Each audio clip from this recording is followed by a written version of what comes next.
confiar en una señora como esa. Y nos acompaña además, tengo que hacer un poco protocolo, Juan Carlos Llobet, ministro del Trabajo, muchas gracias. El ministro Blanco y más guapo del gabinete.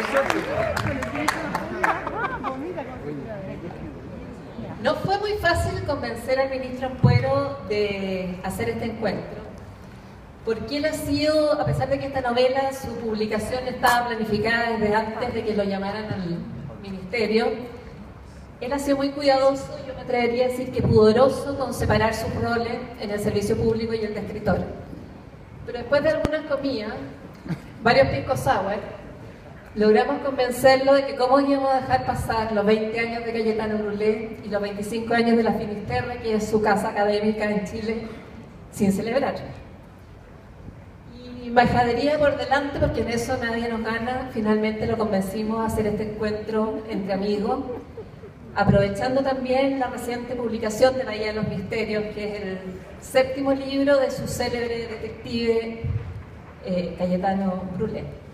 Como muchos de ustedes saben, Roberto es profesor visitante en la universidad hace 5 años, 4, y lidera la cátedra que lleva su nombre, que este año también ha estado un poquito congelada en los últimos meses, pero que vuelve recargada el 2014. Dicho todo esto, ya puedo dejar de tratarlo de usted y de ministro y puedo empezar a tutearlo de nuevo, porque aquí está en calidad de amigo y de escritor.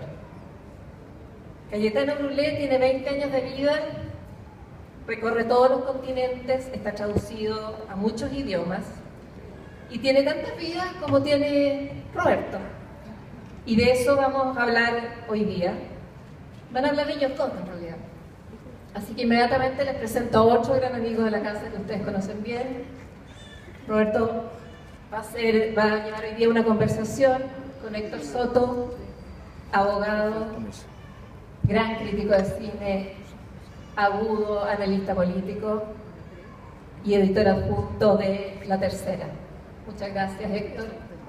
Pero ante todo eso, es también un gran amigo de la casa. Muchas gracias, Constanza. Bueno, estoy aquí por invitación de la Constanza y por invitación de Roberto. Me complace mucho estar además con ustedes casa de estudio, me siento muy gratificado, muy confortable. Mi idea es que hagamos una suerte de bautizo de Bahía de los Misterios. Bautizo de esta novela, pero sin perder de vista la ya dilatada carrera literaria de Roberto, que se inicia exactamente hace 20 años y de la mano de Cayetano Brulé. El personaje apareció en el primero de sus libros, Quien mató a Christian Fusterman. Han pasado 20 años desde entonces. 20 años, los cuales yo estoy mucho más viejo. Roberto solamente un poco más viejo. Y bueno, estas son las ventajas de la ficción. Cayetano Brulé es casi el mismo de siempre. Está un poco más, solo un poco. Yo diría, sin embargo, que en Bahía de los Misterios está mucho más solo.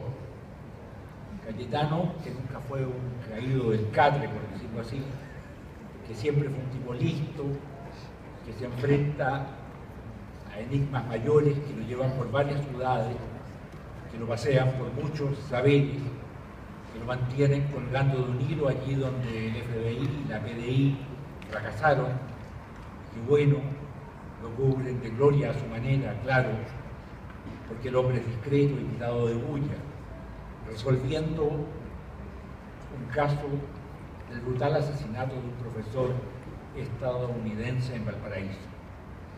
Digo brutal porque la víctima es decapitada. Su cuerpo es marcado a fuego, con el signo de una guadaña en llamas, y su cabeza va a dar delante de un trole en plena calle Esmeralda de Valparaíso. ¿Qué es lo que más atrae Bahía de los Misterios, pues la dinámica siempre vertiginosa de la historia. La escritura nunca extraviada, nunca digresiva, nunca pretenciosa de Roberto. Los capítulos cargados de información. La variedad de escenarios que llevan al lector de Valparaíso a New Orleans, de Los Ángeles al DF, de la ciudad irlandesa de Galway a Cali, de Beijing a Pyongyang. También atrae la dosificación del suspenso, hecha de un manejo que da y que quita. De una forma de terminar de tal manera cada capítulo que engancha natural e irrevocablemente con el otro. Más allá de esto, sin embargo, el libro atrae, funciona y convence por otro factor, acaso mucho más importante que la cocinería literaria que hay detrás de estas páginas. Ese factor es el cariño que Roberto tiene por su personaje. A mí, que personalmente creo que es casi imposible contar buenas historias si es que no se cuentan desde la simpatía y desde la comprensión profunda de los personajes, en lo bueno y en lo malo que ellos puedan tener, este rasgo es el que termina por comprar. Yo no tengo claro que Roberto se proyecte en Cayetano Brulé, pero sí diría que Cayetano Brulé, con su sensatez, con su pragmatismo, con su kilometraje vital, con su respeto a un profesionalismo honesto y muy poco vocinglero, sí interpreta a Roberto Ampuero en verdades personales muy profundas. Héroe sobreviviente de cientos de pataduras, de cientos de misterios que le quedaron inicialmente grandes como Poncho, porque Cayetano Brulé es un tipo simpático, pero en realidad nada del otro mundo. Vive al 3 y al 4 en Valparaíso, está envejeciendo, lleva un bigotón que lo coloca muy fuera de la moda hasta en México, que esto me imagino, donde los bigotones más sobrevivieron. Tiene una panza de muy mal pronóstico, costumbres alimenticias muy poco sanas. Yo diría que esta vez el personaje entra a las ligas mayores de su oficio, el de detective privado, fundamentalmente por la cantidad de mundos que tiene que cruzar para resolver el caso del decapitado. Cayetano se topa con la industria pornográfica, pero también con la academia, con la historia, pero también con la fe, con el presente, pero también con el pasado, con el turismo, pero también con el crimen, con la seducción y el sexo, pero también con la culpa. Y bueno, también se topa con una cantidad de platos, de frituras, de cremas, de guisos, de entremeses, de carnes, de mariscos, de chorizos y de otras inmundicias muy superior a la que incluso un comilón como yo sería capaz de procesar. ¿Qué duda cabe que Bahía de los Misterios es una novela de género, que efectivamente es un policial hecho y derecho, aunque con tributos al thriller? ¿Y qué duda cabe que el libro prueba un manejo cada vez más diestro por parte de Roberto Ampuero de los códigos del género? Ampuero ha juntado ya 7 libros con Cayetano Brulé. O quizás habría que decir que Cayetano Brulé ha juntado 7 libros con Roberto Ampuero. Al primero siguieron Boleros en La Habana, El alemán de Atacama, Cita en el azul profundo, Halcones de la noche, El caso Neruda y ahora Bahía de los Misterios. Al margen de eso, también en su producción figuran títulos que de alguna manera han corrido las fronteras de la literatura chilena. Nuestros años verde olivo, espléndida, magnífica novela autobiográfica publicada el año 99, las corrió en dirección a la embriaguez y a la decepción con una de las grandes utopías políticas de estos tiempos, la Revolución Cubana. Los amantes de Estocolmo, que juega con el tema de la realidad y la ficción de la escritura, las corrió un poco hacia la paranoia de los ceros y de la infidelidad. Pasiones griegas se hace cargo en la estructura de una historia erótico policial, el vacío que queda en un matrimonio después del derrumbe. La otra mujer retoma las hebras, las correlaciones entre la realidad y la ficción, esta vez en torno a la sospecha de una infidelidad y de múltiples miserias políticas. Y el último tango de Salvador Allende, en fin, novela publicada el año pasado, se mete en los minados intersticios ficcionales de la historia. Bueno, amigas y amigos, no quiero abusar de la paciencia de ustedes. Bastante más interesante que las claves que pueda desentrañar yo de la obra de Roberto es conversar con él. Y eso es lo que quiero hacer en los minutos siguientes. Pero antes de comenzar esta conversación, les voy a pedir un aplauso para el autor. Un aplauso para el autor.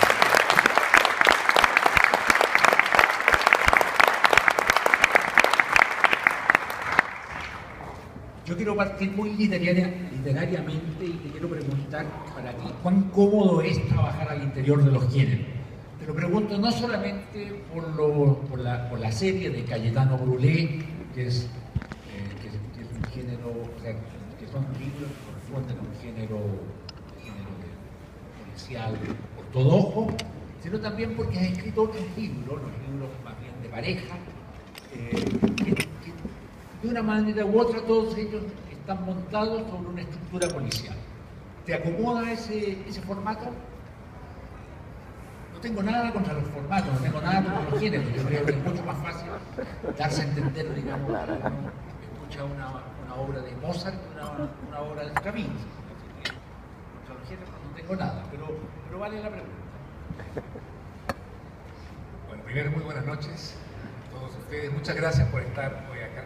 Efectivamente yo había solicitado, después de que la universidad me convenció de que hiciéramos esta actividad esta noche, que fuese en un ambiente muy discreto e íntimo. Por lo tanto me siento muy feliz de que esta actividad, este encuentro, esta conversación tenga lugar en este espacio. Me siento muy cómodo acá. Estoy en cierta forma en mi casa académica y por lo tanto agradezco este espacio y esta tarde y este clima está ideal para reflexionar algo sobre literatura y la última novela. Quiero decirles que hoy, y disculpa que esté como los políticos duchos que se alejan del tema que le preguntan, pero quiero decirles que hoy es para mí especial porque efectivamente se cumplen 20 años desde que apareció Cayetano Brulé.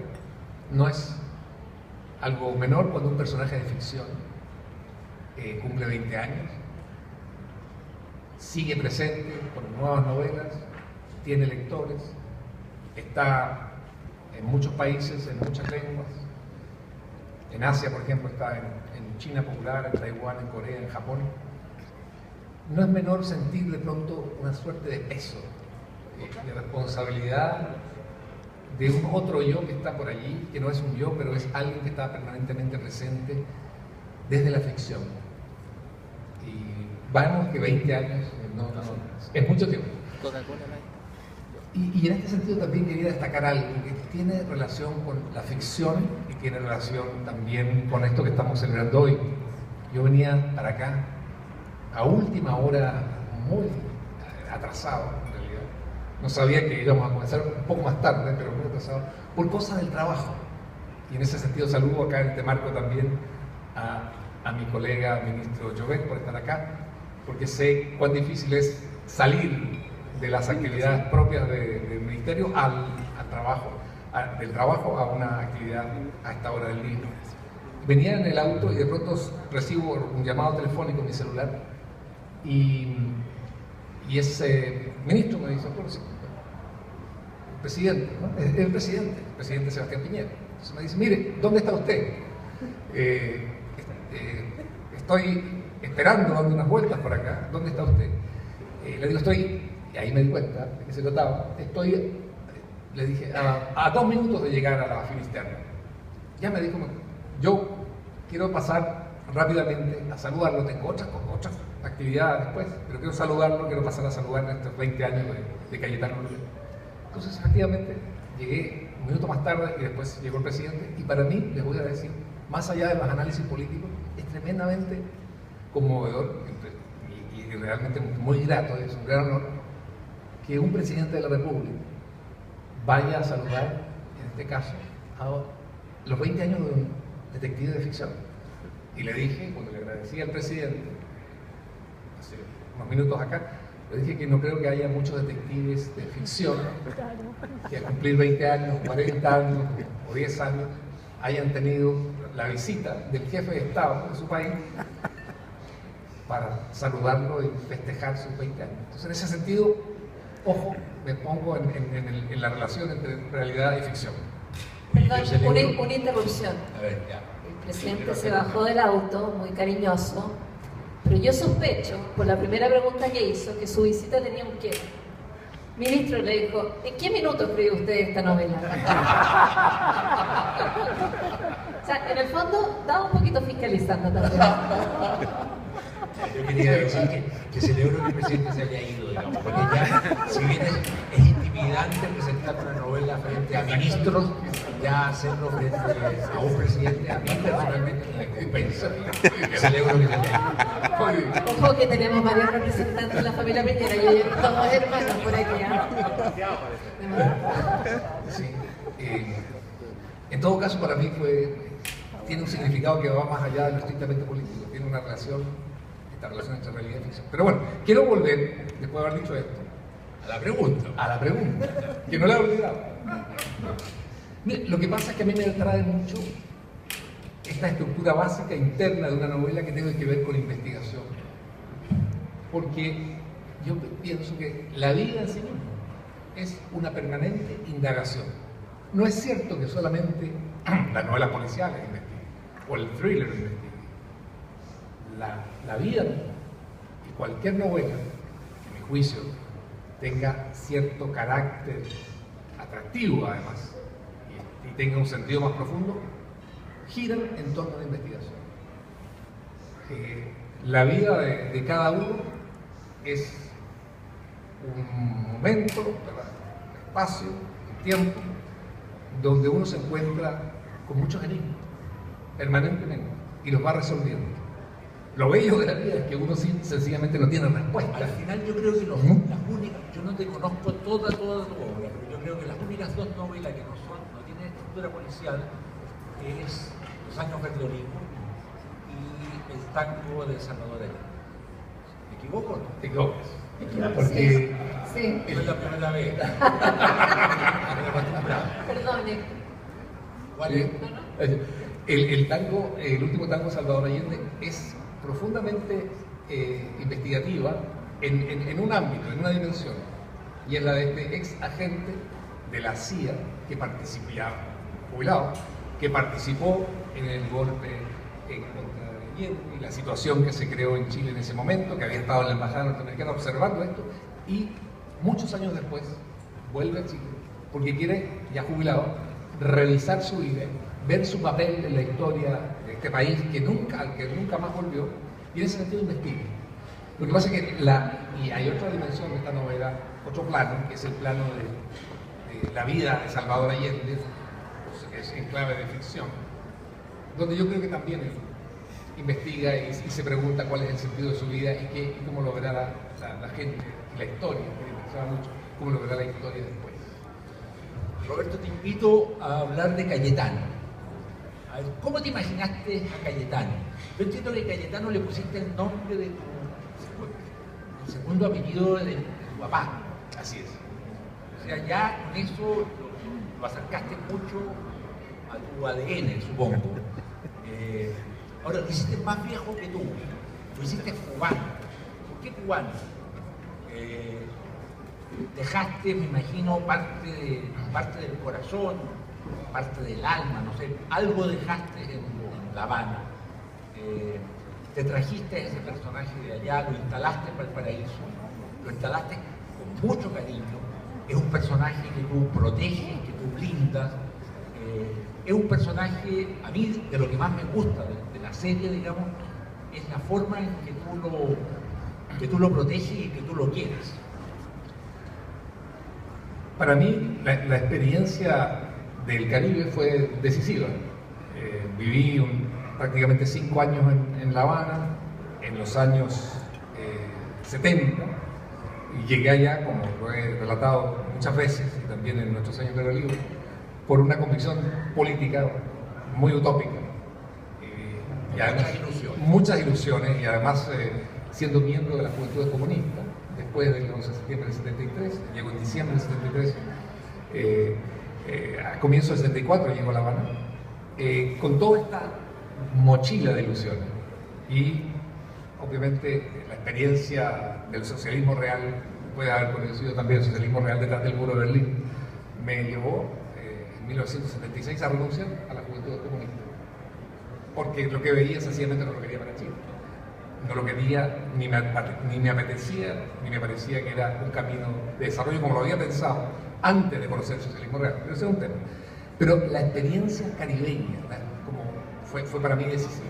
O sea, como chileno yo tenía una percepción, hasta antes de pasarme por el continente, que fundamentalmente se inicia con la experiencia del Caribe, tenía una visión muy chilena del resto de América Latina. Pensaba que el resto de América Latina era más o menos como Chile, con su diversidad, con sus diferencias, pero más o menos así. Y descubro en el Caribe claves que son ajenas, completamente desconocidas para mí en ese momento como chileno, que tienen que ver obviamente con el clima, con su paisaje, con su población, con sus orígenes étnicos, con la presencia de los africanos, que en Chile no se da con la intensidad con que se da en el Caribe, aunque solamente en el norte, donde tenemos afrodescendientes, pero no se puede comparar con la presencia viva, influyente, vital de lo que es África en Cuba.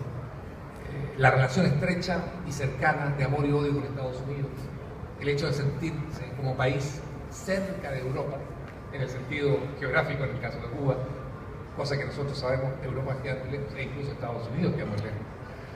Todo esto, más una sensibilidad vinculada con una sensualidad, una forma de disfrutar la vida, de ver la vida, la relación con la música, con su clima, con el Caribe mismo. Es mucho más gozador que el chileno. Claro, eso me marca en el sentido de que cuando pienso en un personaje, años después cuando vuelvo a Chile, que fuese un detective, o que iba a ser un detective, me lleva a vincular y me digo, sería muy interesante, sería importante además después de la experiencia mía, tener un detective latinoamericano que pudiera unir estos dos polos. El polo nuestro es, yo diría casi, en muchos aspectos, aunque lo estamos perdiendo, es cartesiano, muy organizado en términos latinoamericanos, muy estructurado, hablando a sotovoce, comparado con el Caribe. Vincular esto con la sensibilidad y la experiencia del alma caribeña. Estuviese un detective que conociese ambas almas, la del, vamos a decir, del frío pacífico nuestro, con la del cálido Caribe, con el cálido Caribe. Y en ese sentido me interesaba tener un personaje. Así surge Cayetano Brulé, en términos, digamos, de su mentalidad, de su historia, de su visión de las cosas. Roberto, los escritores suelen mentir mucho, dicen que lo pasan bien escribiendo, yo no les creo nada, escribiendo siempre se pasa mal. Pero me imagino que a lo mejor tú sientes que las novelas de la serie de Cayetano Brulé tienen una escritura más gozosa que la escritura de tus otros libros. ¿Es cierto eso o no es cierto? A ver, primero, no soy masoquista, o sea, gozo profundamente escribiendo. Así, gozo profundamente. O sea, a ver, siempre digo. A la salida vamos a hacer una encuesta si te crees. Siempre digo, y ojalá que no esté nadie de mi casa editora acá, y yo escribiría así, bueno, lo voy a tener que decir igual. Yo escribiría, aunque no me pagase. Que eso es ¿me entienden? En el sentido de que, aunque tuviese, al revés, aunque tuviese que pagar, yo escribiría. Necesito escribir. Muchas veces han tomado nota, Carlos Hernando nos ha mandado. Esto tiene vínculo. Ese rector económico está por ahí. Tiene relación con una necesidad profunda. Es una forma, yo lo digo, de ser. Es una forma para mí, por ejemplo, de comenzar el día. Ahora como ministro no lo puedo hacer. Como embajador tampoco lo puedo hacer. Pero es mi sueño volver lo antes posible, el 12 mismo de marzo, volver de lleno en la mañana. Mis mañanas comenzaron y han comenzado siempre, hasta que asumí la responsabilidad en el gobierno, a 6 de la mañana, 5:45 de la mañana, con la escritura. Para mí el día comienza con la escritura. Y cuando dejo de escribir, tipo 9:30 de la mañana, allí comienza el día, pero ya es otra vida. Y para mí ese día, en términos de creatividad, en términos de satisfacción profunda, está ya hecho. Oye, yo dije que entre los rasgos que a mí más me convencían de Bahía de los Misterios estaba el cariño que tú tienes, que tú profesas por ese personaje. Pero también me compró mucho el sentido del humor. Bahía de los Misterios es un libro que nunca se toma demasiado en serio. Y eso lo agradezco, y tiene apuntes muy divertidos y muy irónicos respecto de la vida en la academia. La vida académica es como el paradigma de la seriedad, y es feo decirlo esto en esta institución. En estos muros, digamos. Pero espero que los muros, digamos, se tapen los oídos, y espero que Roberto nos hable algo sobre las miserias de la vida académica, porque de eso en Bahía de los Misterios hay mucho. Sí, y hay mucho de un humor que es el humor porque además él tiene la experiencia de la vida académica en Estados Unidos. Ay. No, si todo lo que pega la vida académica es la americana, no es la latina. Ahí está zafado perfectamente. Sí, ¿no? Bueno, eso es un tema bien complejo. Bien complejo. Pero voy a decirlo Está así. hablando el embajador. Pero voy a decir, una de las cosas que a mí me sorprendió mucho en Estados Unidos al iniciar mi vida académica fue descubrir que en los departamentos, por ejemplo, vinculados con las ciencias sociales y con la literatura, es decir, los departamentos que se vinculan dentro de las universidades con lo que es la política misma, diaria, de los países, con la indagación de lo que ha sido su historia, de lo que es la ciudadanía, lo que son sus sueños del futuro, y que por tanto necesitan una interrelación muy estrecha con la gente, con los que viven. Me llamó mucho la atención siempre que estuviesen tan lejos de las ciudades, tan apartados del mundo real, tan lejos de donde se desarrollaba la vida. Y siempre me preguntaba, ¿qué habrá sido primero? ¿Será que de pronto alguna mano allí medio siniestra dijo, esta gente está hablando demasiado de estos temas que tienen que ver con la política contingente, y mejor nos lanzamos hacia lugares inhóspitos, en el medio oeste, aislados? ¿O es que ellos decidieron, los académicos, por no ser escuchados, porque el diálogo entre academia y sociedad es muy complicado, decidieron irse, refugiarse, aislarse? Esto que lo digo aquí con una cierta dosis de humor, sí es un tema serio, sobre todo, y no me refiero al caso de la medicina o las ciencias, ni al caso de las matemáticas, las ciencias aplicadas. Me refiero al punto, a la ubicación del académico, en este caso en Estados Unidos, en términos muy generales, que desarrolla labores que tienen relación con la sociedad y que necesitan del diálogo, de la comunicación con la sociedad. Su aislamiento total, distante, como más que los monjes medievales, porque aquí no solamente están los muros, sino que está la distancia geográfica con respecto a lo que sucede. Entonces, si uno investiga y estudia la presencia de, por ejemplo, los colleges en Estados Unidos, llama mucho la atención su distancia con respecto a los centros donde habita la gente. Y eso me ha llamado siempre la atención. Alguien que quiere comunicarse, pero no se comunica. Roberto, y esa vida de burbuja, ese aislamiento, es lo que te ha disuadido a continuar tu carrera académica en los Estados Unidos. No, yo sigo teniendo congelada, soy on leave, eso en Estados Unidos, tengo congelada esa burbuja en estos momentos mientras sea ministro.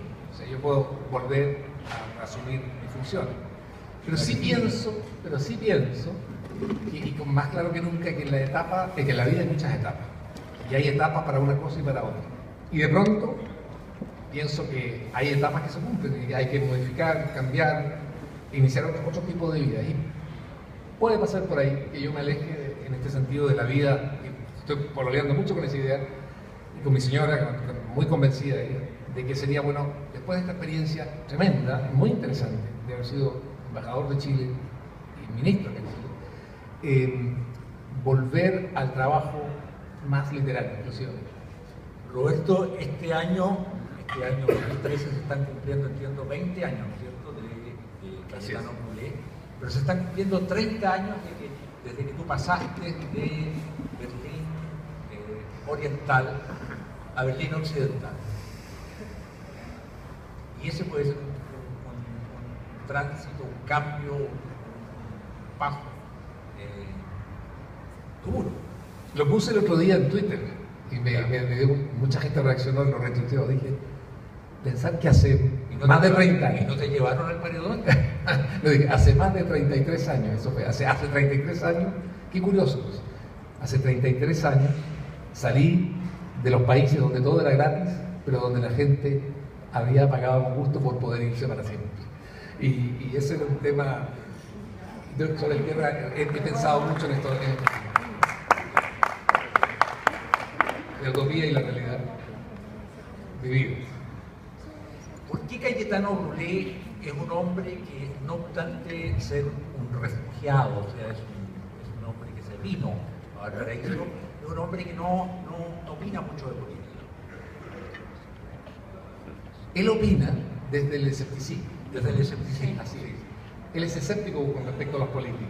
Desde hace mucho tiempo, ¿verdad? Hace 20 años, prácticamente es escéptico con respecto a los políticos y ha tenido una visión en ese sentido bastante profética, por lo menos con respecto a Chile.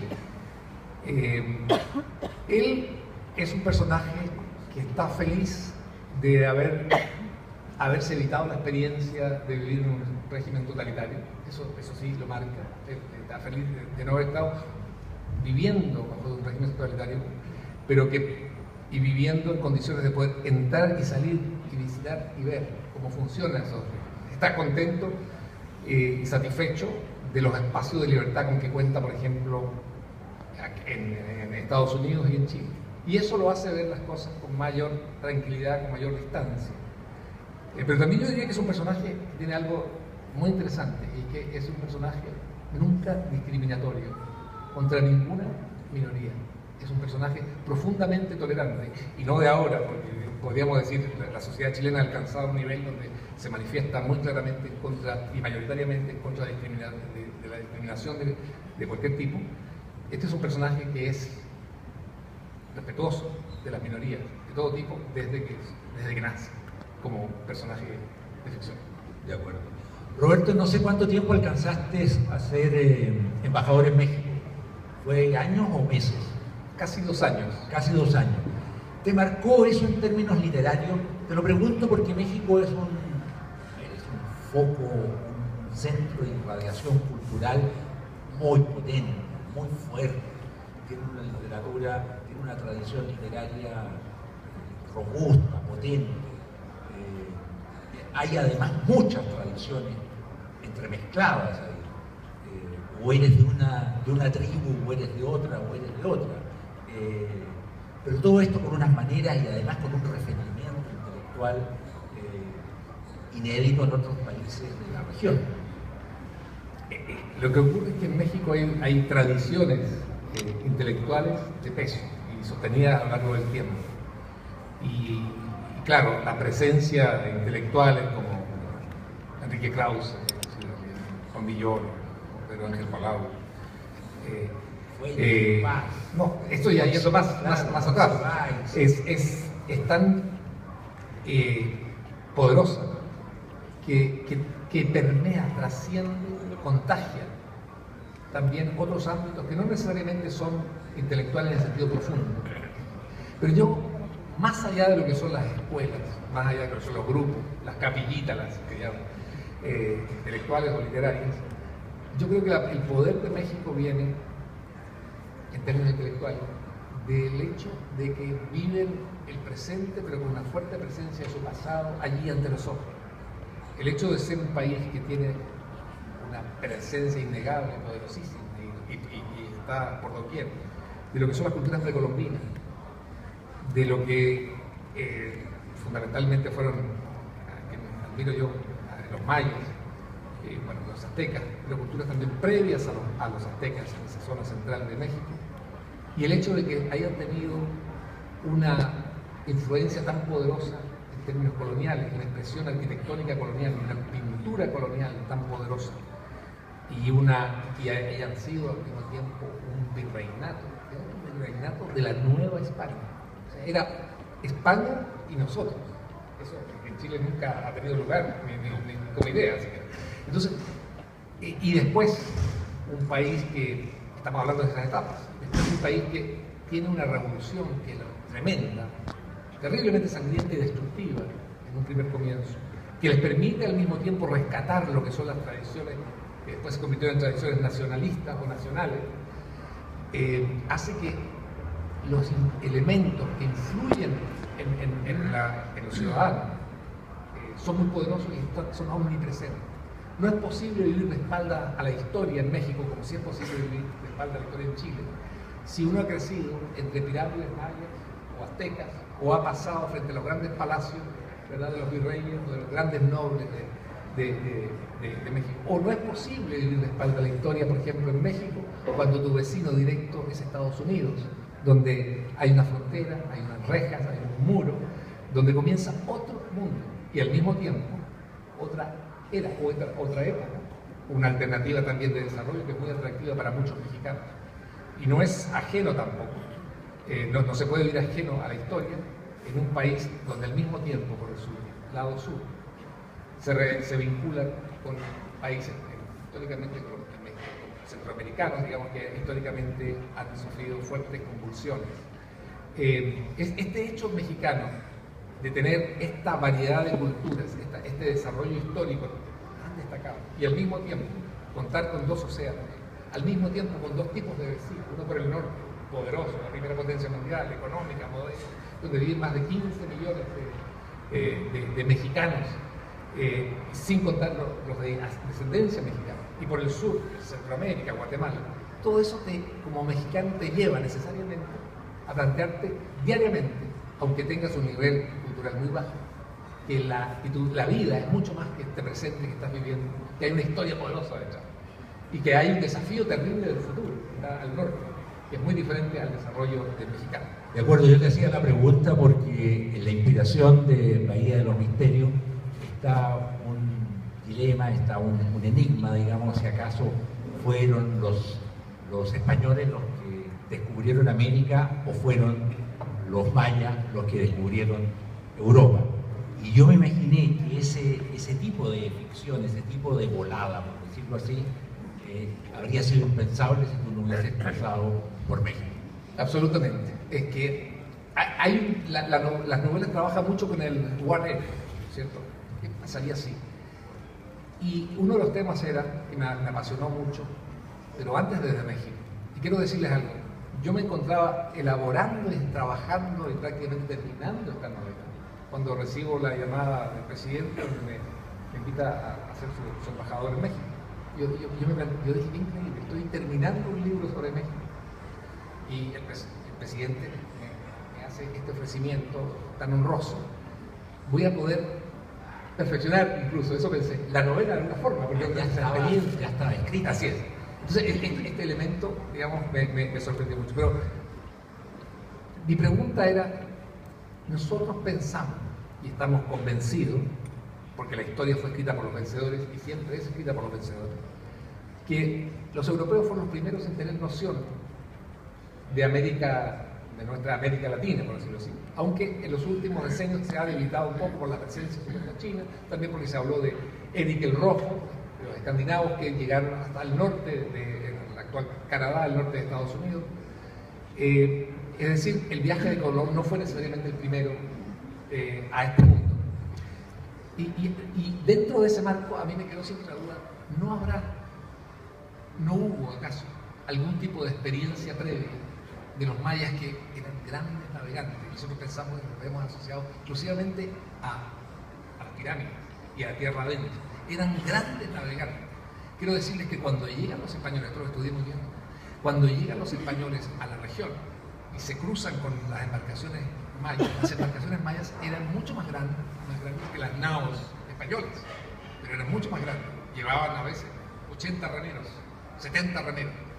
Están las descripciones de los, vamos a decir así, de los cronistas españoles, donde hablan y se admiran no solamente del tamaño de estas naves, se admiran también de que estos hombres conocían también el curso y el movimiento de las corrientes. Hay muchos elementos fascinantes cuando empiezo a estudiar y me doy cuenta, por ejemplo, que, y esto está en los libros de historia, que uno empieza a entender, que Colón en su segundo viaje modifica su desplazamiento y lo acorta hacia América, porque ha aprendido de los pueblos indígenas que hay una forma mucho más rápida de viajar del norte al sur, acercándose al África. Eso estaba en el conocimiento de los pueblos del Caribe. Y por allí a mí me surgió un tipo de inquietud, vinculada con qué? Con la quema masiva, pero presurosa, y yo diría obsesiva, de algunos jefes religiosos, digamos, líderes religiosos católicos, cardenales, de documentación y de códices mayas. Claro, que eran vistos como... Que eran vistos, obviamente, como digamos, pocos años, de otra religión. pero que al mismo tiempo tienen mucha imaginería, mucha representación pictórica. Y yo me pregunté, ¿no será que no se trataba solamente de un rechazo de lo que son nuevas deidades o ajenas a lo que es el rito católico, la religión católica, sino que no habrá allí otra información, no hubo allí quizás otra información que era necesario quemar? Pero, y con esto voy a terminar con la pregunta porque es muy importante.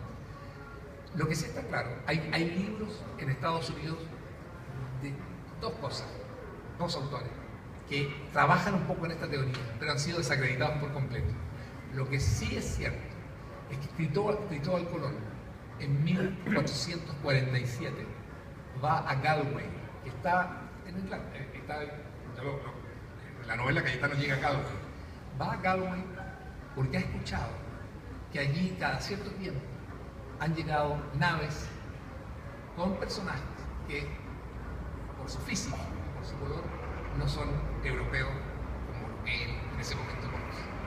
Y por eso él viaja 27 años antes de hacer el viaje hacia las Américas, buscando y recoge información. Y dentro de lo que son las leyendas de esa época de Galway está esta presencia. Y otro punto más, y esto sí que es impresionante, porque cuando yo sigo investigando, descubro un hecho, que obviamente está en los libros de historia de la época, que dice que, no sé si muchos, pero varios de los balcones y de las vigas de las casas de Galway medievales son de madera tropical, son de madera de la zona de los mayas.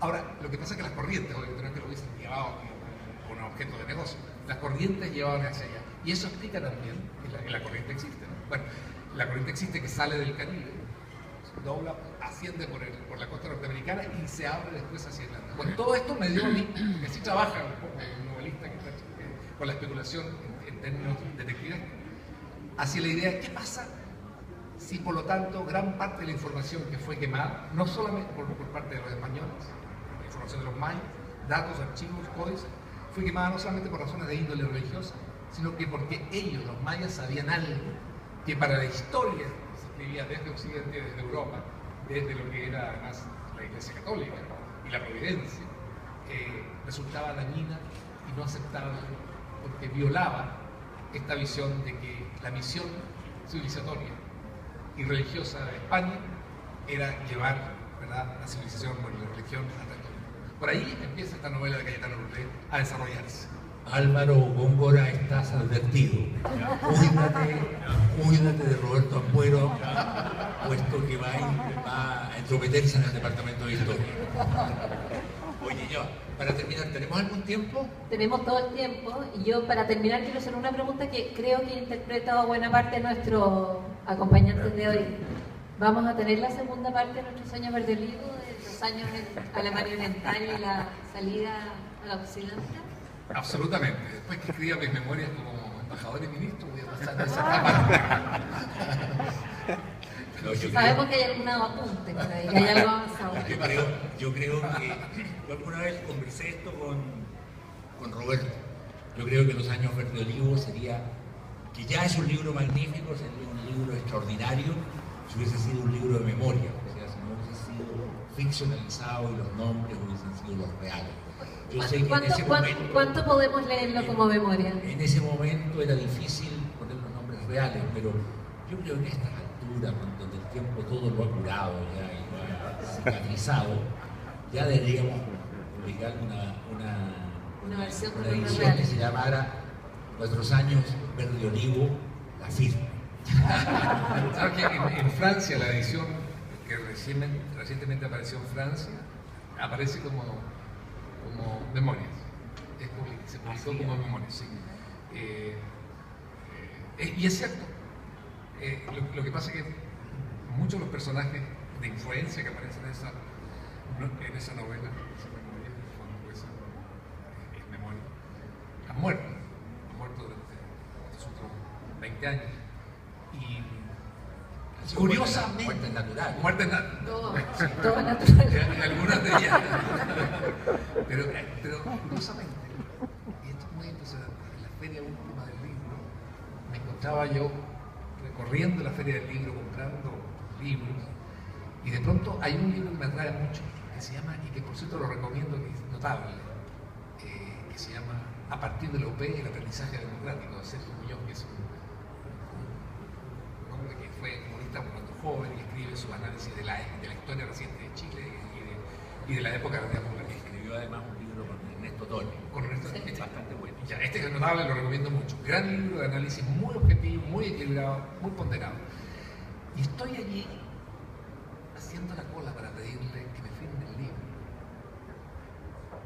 Y ustedes me encuentro ahí, que delante mío, se da vuelta, me miro, yo de mi hijo reconozco este rostro. Y me mira, y yo le digo, nosotros nos hemos visto en algún lugar. Porque no había cambiado, pero estaba sus ojos. Y era el personaje encargado de la juventud comunista en La Habana, que me negó la salida.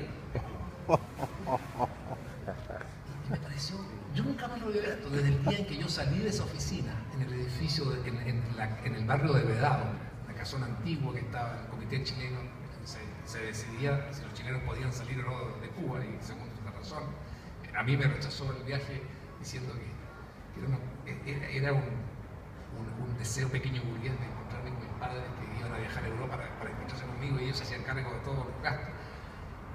Y la última vez que yo lo había visto, obviamente, muchos años, hace 40 años más joven, había sido ahí en ese edificio, en esa casa, en el Vedado. Yo me había ido con un portazo. Y ahora de pronto lo tenía aquí. O sea, la historia de pronto se había comprimida. Era el hoy. Nunca antes había habido un encuentro del perdón. Y como siempre ocurre, estos encuentros son bastante decepcionantes, pero no pasa nada. Porque la gente se ha preparado toda la vida para decirlo y nadie dice nada. Entonces, Solo están más viejos. es tremendo. Y además ya no hay nada que hacer. Entonces, nos quedamos los dos mudos, uno al lado del otro. Y de pronto tiene que avanzar la cola porque le tocaba firmar, para que le firmara el libro. Y me mira y me dice, bueno, yo espero una disculpa pública tuya. ¿Por qué le dije? Por lo que dices de mí en tu libro. Y yo le dije, no, si yo lo que escribí de ti en el libro es simplemente la descripción del trato que tú me diste. Entonces él toma el libro, se le olvida pedir la firma, y se va. Y se va, y ya no lo vi más, a lo mejor nunca más lo veré en mi vida. Y eso es muy impresionante. Ahí hay otro libro. Ahí está el libro, Ahí hay otro libro de cuentos. Ahí hay otro libro. Así es. ¿Damos por terminado? Ya. Gracias.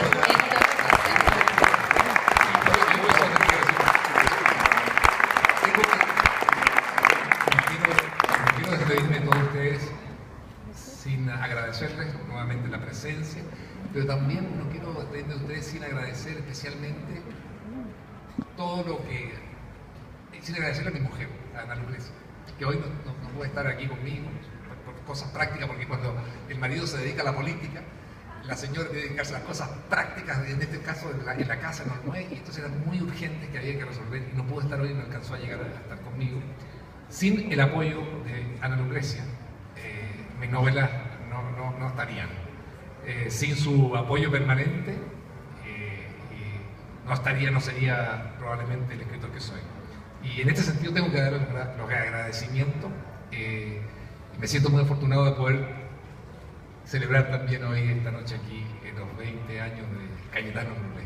Bueno, yo te voy a liquidar porque te voy a leer el mensaje de Ana Lucrecia hace unos minutos que dice: pucha que me siento triste y frustrada.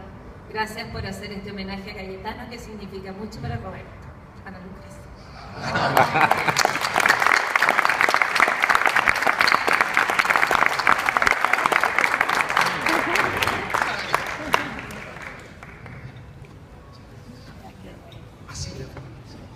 ¿Alguien quiere que Roberto firme algún libro? Sí, eso es. Yo creo.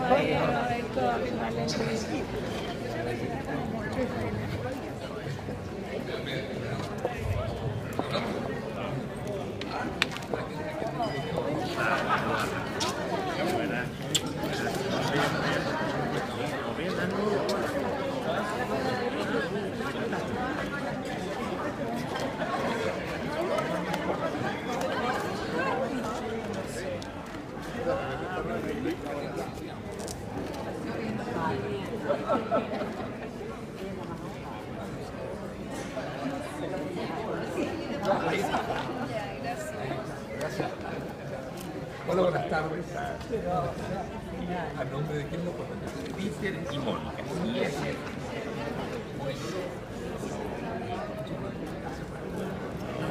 La verdad que desde que te conocí yo ahí en la casa, he leído ya tus obras y me han gustado mucho, especialmente la del Verde Amigo. Te felicito. Muchas gracias. Te iba a mandar un correo mañana, pero te lo voy a mandar.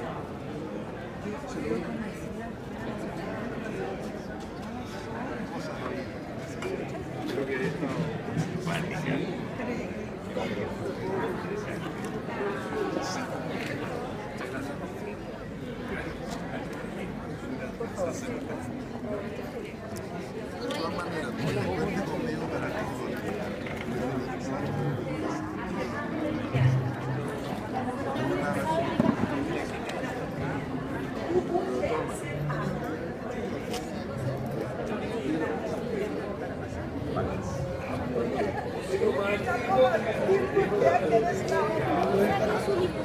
Cuente con eso toda la vida, donde esté.